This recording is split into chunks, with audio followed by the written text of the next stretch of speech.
We now take a look at today's hot-button political issues, and our guest goes simply by the name Lionel. He is a legal analyst, former prosecutor, and talk radio host. He's also the author of the book, Everyone's Crazy Except You and Me, and I'm not so sure about you.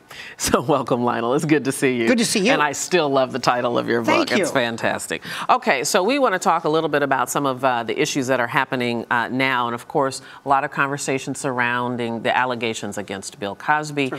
And a part of that has been the whole issue of statute of limitation. Right. And how you would prosecute old charges. Right. So talk to us a little bit about the due process here and the concerns as a lawyer that you would have.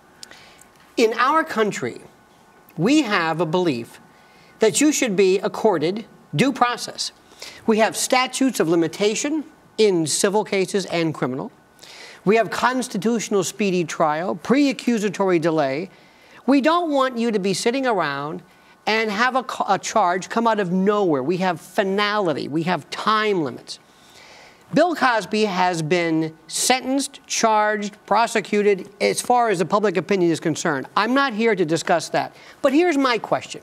If Bill Cosby came to me, or anybody for that matter, and said, I have a 45-year-old charge in which it is alleged that I drugged somebody, how do I defend myself? What do I do? Go through my diaries? Where was I 45 years ago? Was it a Tuesday? What type of drug was it? And a lot of people are saying, who cares? Because when you have a multiplicity of charges and enough women saying the same thing, and I'm not in any way impugning their integrity, people say, you know what? He's done. Well, I say, wait a minute. We have laws in this country. We have a constitution.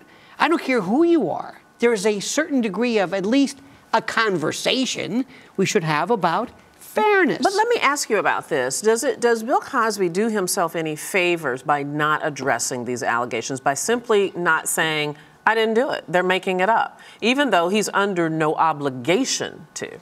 From a tactical point of view, keep your mouth shut. You're not going to win. Here's what you say.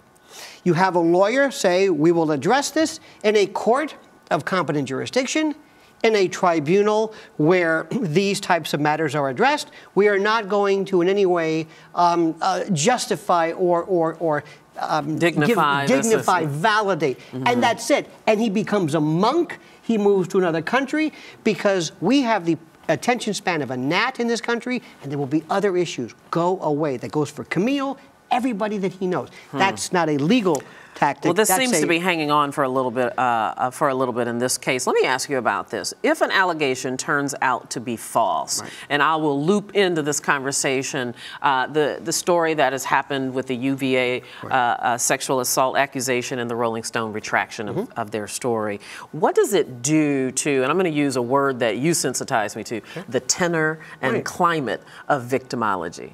It hurts the case horribly. The Duke Lacrosse case, name it. Whenever you give any kind of ammunition to the aha crowd, because remember, in the usual case of sexual battery, between people who knew each other, the issue is consent. It's not a forcible rape in all cases.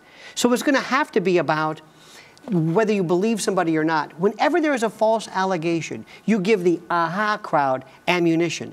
And it hurts ultimately the scores of men and women and children who are victimized. Every time there's a false allegation, it lessens the tenor. It dilutes the severity. It gives the aha crowd. Yeah, and not for nothing with the Jackie at UVA. Right. So many people have been very quick to now call her allegations lies, even though the fault is at Rolling Stone for not doing their due journalistic process. It's very easy for them to say, oh, well, she's not telling the truth. Well, we have another issue, which is a great point, a subsidiary issue. Look at this young man here locally who all of a sudden has a $72 million fortune in his lunchtime. Yeah, this is a local story. A high school kid who said he made $72 million. But that wasn't They ran it in the news. Turns out he didn't do it. Right, but that wasn't fact check either. So what happens is now the victim is double victimized by saying, wait a minute, I never intended this to be in the forum. You misled me. You hurt me as well. Again, multiplying on, if you will. And I fear even with social media, this only gets worse, and we'll save that for the next time. Horrible. Thank you so much. Thank you so much. Good to see you.